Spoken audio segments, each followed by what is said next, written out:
Donc comment fait-on pour trouver le signe de x carré moins 4x plus 3? Alors si on regarde chacun des trois termes de la somme, x carré est un carré, donc va être positif. Moins 4x plus et plus 3. Plus 3 est un entier, c'est un entier qui est positif. Donc déjà, la somme de ces deux-là va nous faire un nombre positif. Le dernier, moins 4x. Tout va dépendre du signe de x. Si x est négatif, par exemple moins 2, on aura moins 4 fois moins 2, donc on aura plus 8. Donc si x est négatif, comme on le multiplie par un autre nombre négatif, on obtiendra un nombre positif.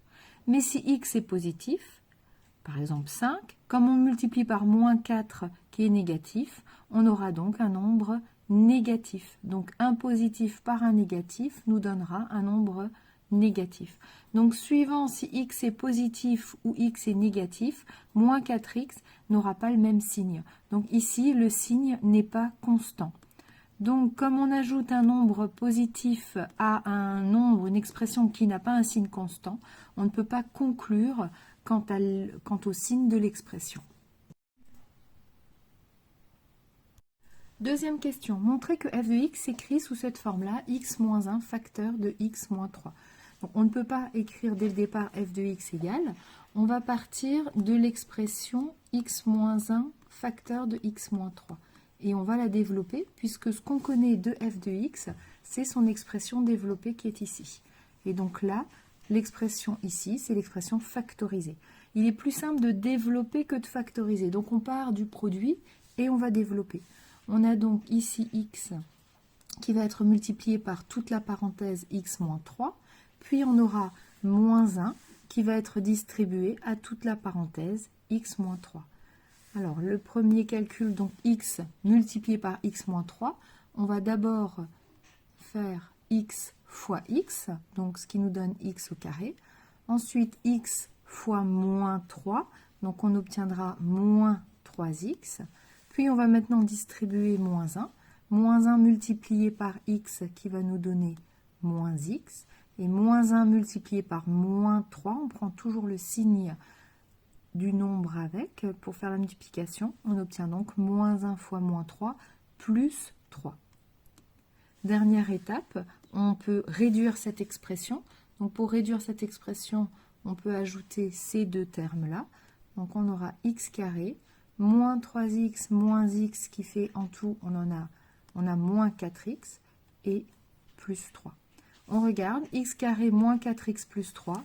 X carré moins 4x plus 3 était bien l'expression de f de x. Donc on peut terminer en disant que c'est bien égal à f de x. Et on a montré que la forme factorisée de f de x, c'est x moins 1, facteur de x moins 3.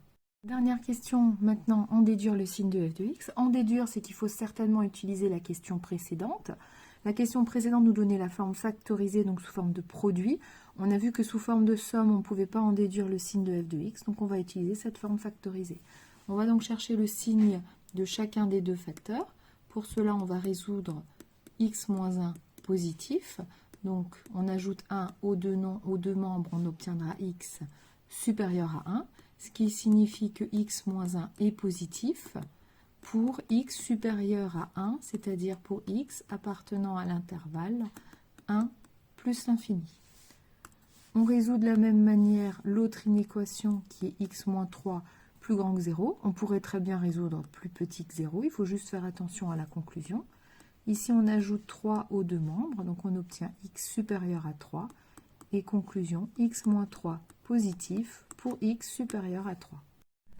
Donc maintenant, on va pouvoir déterminer le signe de f de x. Alors, on a vu que x moins 1 est positif pour x supérieur à 1 et x moins 3 positif pour x supérieur à 3. Les valeurs qui annulent x moins 1, donc c'est 1, et la valeur qui annule x moins 3, c'est 3. On les range dans l'ordre croissant, d'abord le 1, puis le 3. X moins 1 est annulé par 1, x moins 3 est annulé par 3. Le produit, un produit est nul si et seulement si un des facteurs est nul. Donc, dans les cas où x vaut 1 ou alors dans le cas où x vaut 3, le produit est nul. On tire ensuite nos colonnes et on va pouvoir compléter les signes.